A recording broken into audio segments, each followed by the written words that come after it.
Elizabeth Jane felt that she had suddenly been in the way, though why she did not know. Lucetta later explained the matter a little by saying, I met Mr. Farfrae the other day, and so I knew him this morning. As the days passed, Elizabeth Jane became more and more aware of Lucetta's interest in the attractive Scotsman. One evening, Lucetta knelt down by Elizabeth Jane and took her friend's hand excitedly in her own.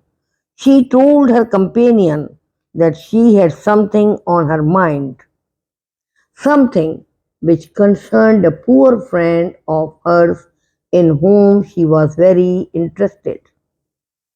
This person had loved a man very much, but something had prevented them from being married. Then, after they had been apart for a long time, the obstacle which had stopped them from marrying was removed. But in the meantime, the poor girl had met another man she liked better than the first. Now she did not know what to do. Elizabeth Jane could not suggest anything, but Lucetta seemed to be easier in her mind. Just to have talked of these worries. Bring me a mirror. How do I look to people? She said, changing the subject.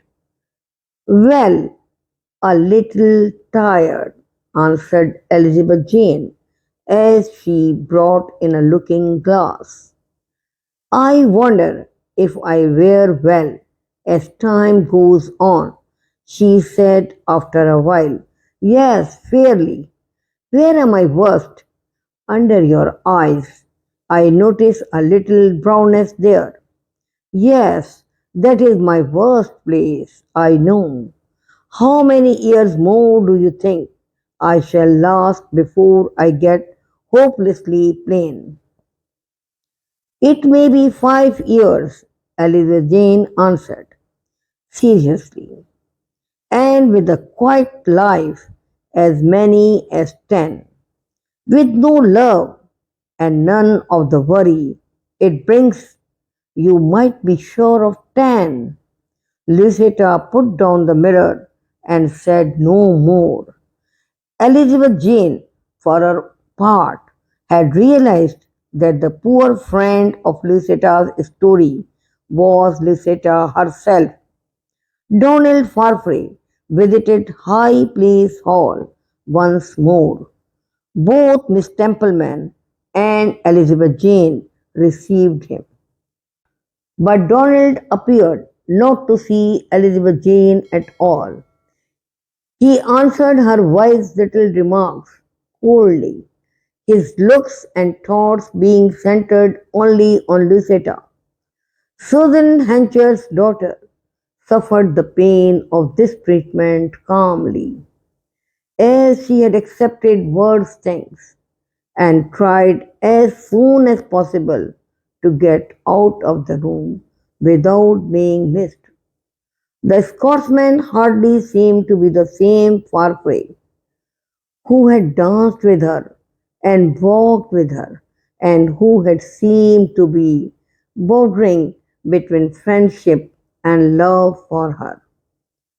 She looked long out of her bedroom window. Yes, she said at last, he is the second man of that story she told me.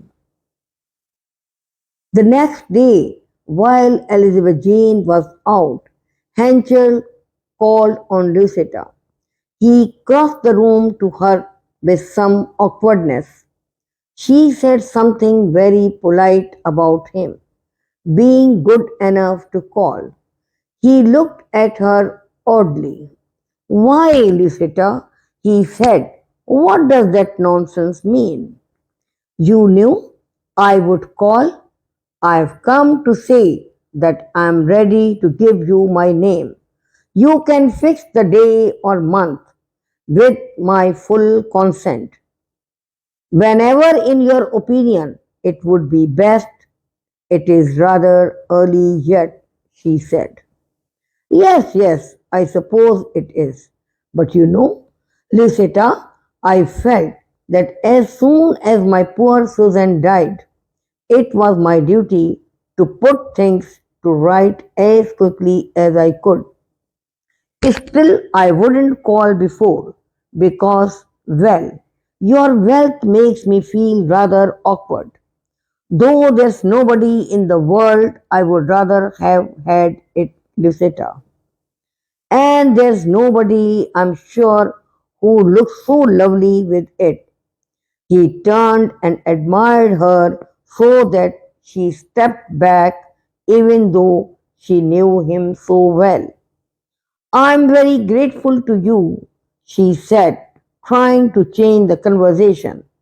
Hanchard was quick to notice her manner. You may be grateful or not. The things I say must not be as polished as what you have lately learned to expect for the first time in your life.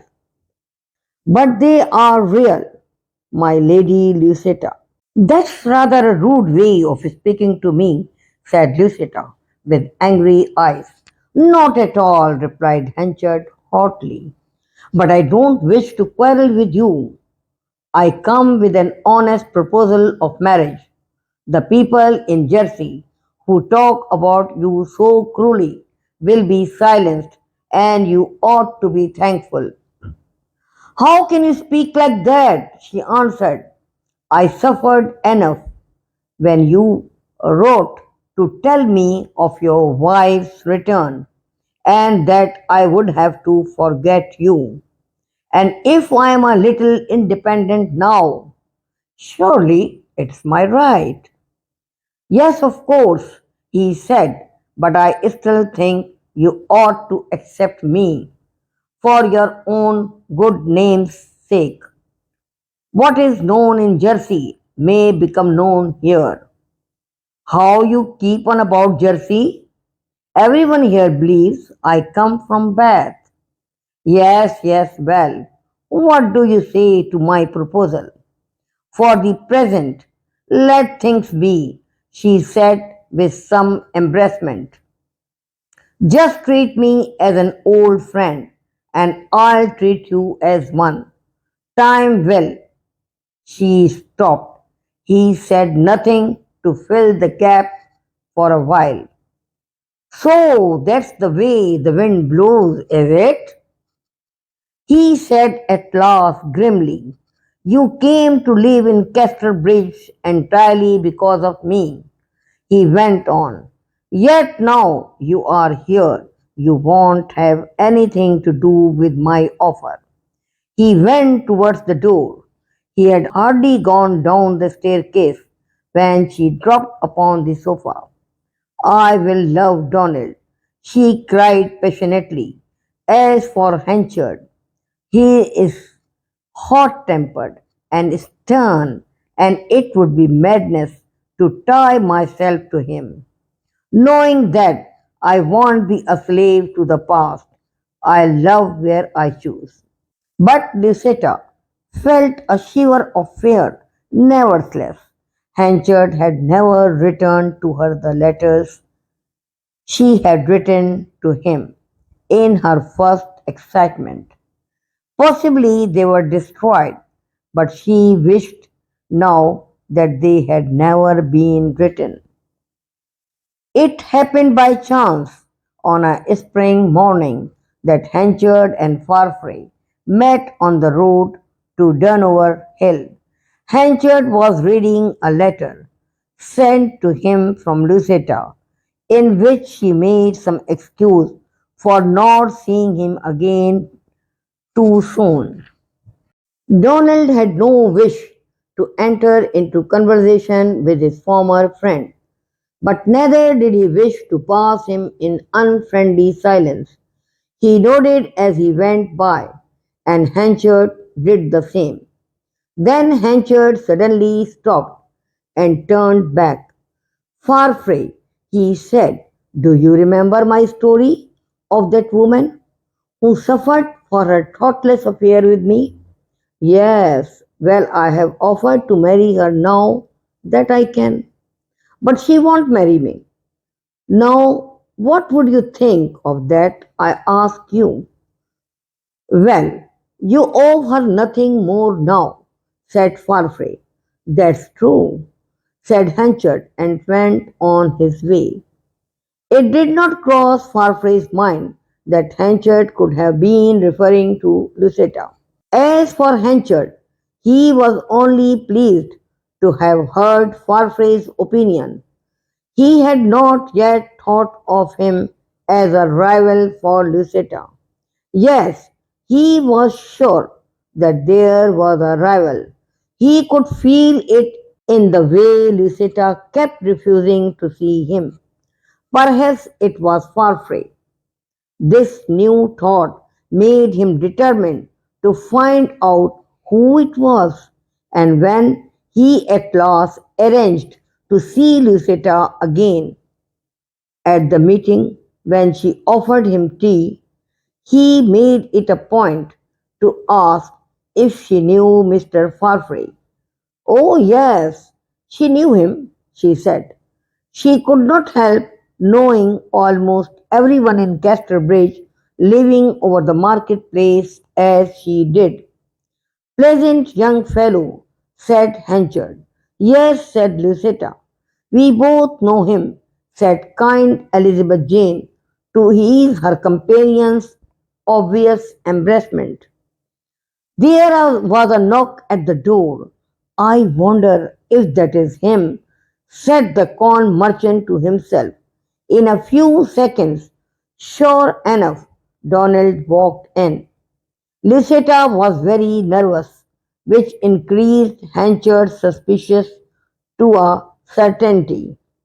They sat stiffly, side by side, on the sofa, with Lucetta opposite them and Elizabeth Jane standing back a little, watching them all. More bread and butter, said Lucetta to Henchard and Farfrae equally, holding out between them a plate full of long slices. Henchard took a slice by one end and Donald by the other, each feeling certain he was the man meant. Neither let go, and the slice broke in two. Oh, I'm so sorry, cried Lucetta with a nervous laugh. Farfrae tried to laugh too. How ridiculous of all three of them, thought Elizabeth Jane to herself.